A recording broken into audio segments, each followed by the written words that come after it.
యాదాద్రి భువనగిరి జిల్లా మోత్కూరులో ఉగాది వేడుకలు ప్రత్యేకంగా జరుపుకుంటారు. ముత్యాలమ్మ వారికి చలిబోనాలతో మొక్కులు చెల్లించుకుంటారు. పశువులను అందంగా అలంకరించి వాటికి నైవేద్యాలు పెడతారు. ఎడ్ల బండ్లు, వాహనాల ప్రదర్శన ఆకట్టుకుంది.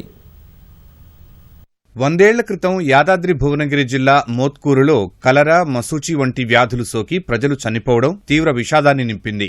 ముత్యాలమ్మకు ఆగ్రహం వచ్చిందని, అందుకే మహమ్మారులు ప్రబలుతున్నాయని స్థానికులు విశ్వసించారు. అమ్మవారిని శాంతింపచేయటానికి చలిబోనాలు తీసి కోళ్లు, మేకలను నైవేద్యంగా సమర్పించారు. వ్యాధులు తగ్గిపోవడంతో అప్పటి నుంచి ఉగాది రోజు ముత్యాలమ్మకు మొక్కులు తీర్చుకుంటున్నారు. కోరిన కోరికలు తీరిన వారు అమ్మవారికి కళ్లు తయారు చేయించి కొత్త బట్టలు, గాజులు, కిరీటం సమర్పించి మొక్కులు తీర్చుకుంటారు.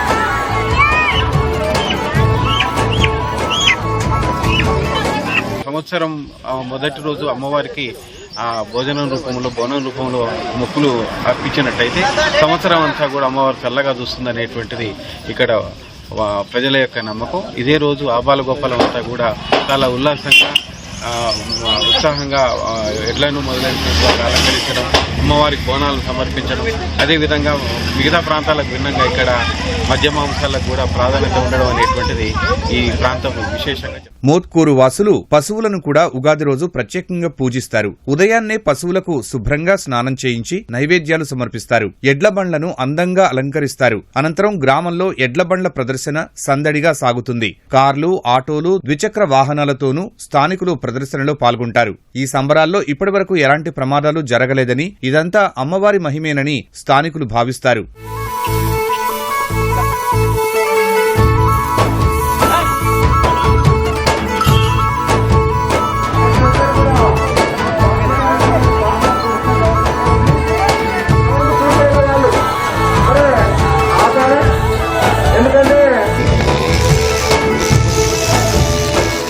కులమత భేదాలు లేకుండా ఊరంతా ఒక్కచోట చేరి అందరూ ఉత్సాహంగా ఉగాది వేడుకలు చేసుకోవడం మోత్కూరులో ప్రత్యేకత.